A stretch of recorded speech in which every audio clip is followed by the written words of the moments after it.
Hey, Sugar Smack, Mama's back with a whole new another one. And today we are pouring 3 jars. So today I have silver. That's up first. That's my favorite color of all time.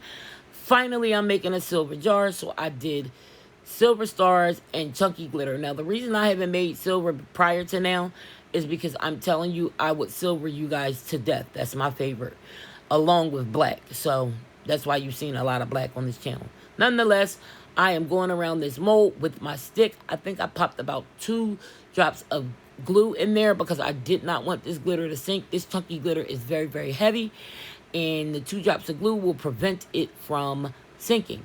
Of course, I have to top it off with clear because we all know about my math. Now, let's move on to the next jar.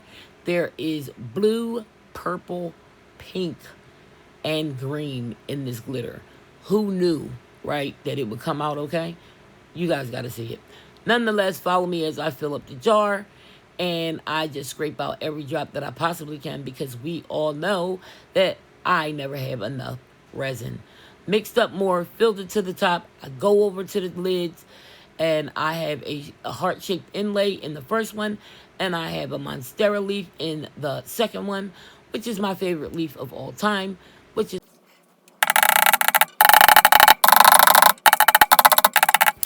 that dang blasted drum roll. It cut me off yet again. Can I say dang blasted? Is that like too old to be saying that? Well, anyway, moving on. Here is the heart. I am going to demold the inlay, and the heart came out great. I love it. Wanted to give you guys a look at that. And then we move on to the monstera leaf, which is where my heart is. And wouldn't you know, a whole bunch of resin got up under the leaf. So I had to literally, cut it out of there. And I did wound up getting it out without damaging the inlay.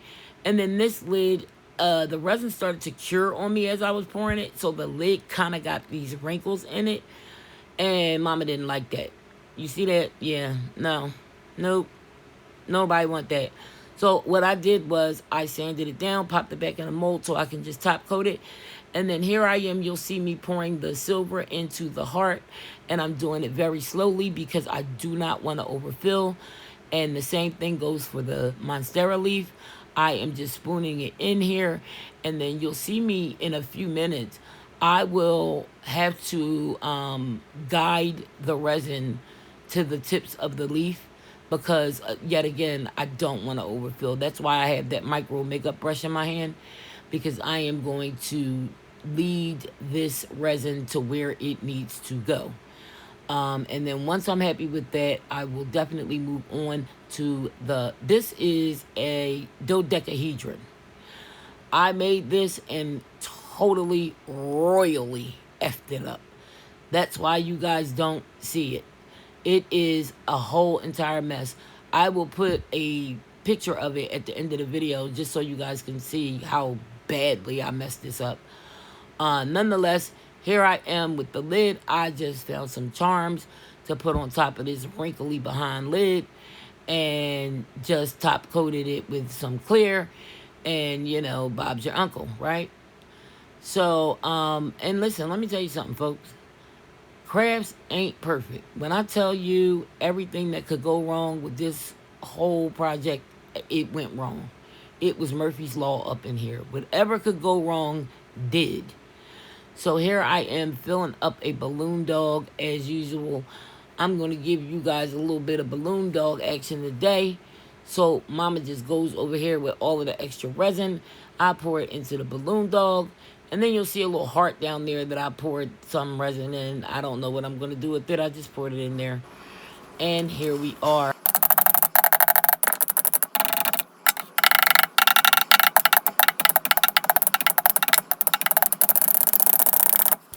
Child, listen. If I could curse, I would, because you would think that I would know when that drum roll was coming. It gets me every time.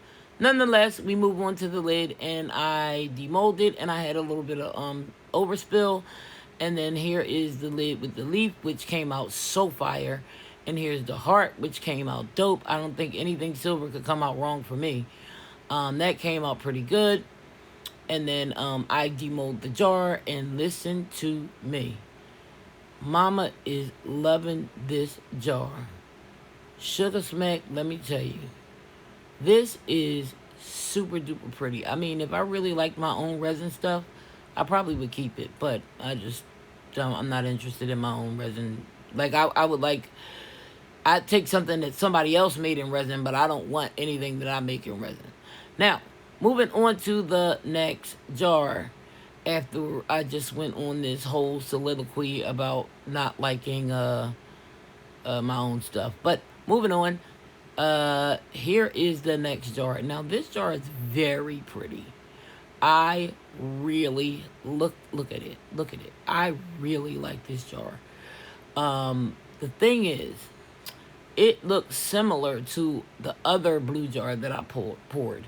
So what I'm going to do is I'm going to take a picture or a video of all of the jars together so you guys can see them. And then I just demoed the silver one, and look at that. It can't go wrong, right? It is adorable. And that's all glitter. Like, I didn't use any pigment. That is beautiful. And look at the heart. Won't he do it, sugar? Look at that. That is absolute.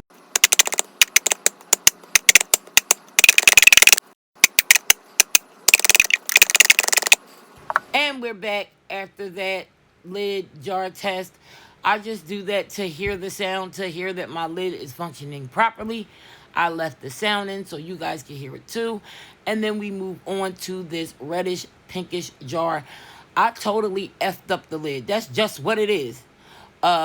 Listen to me.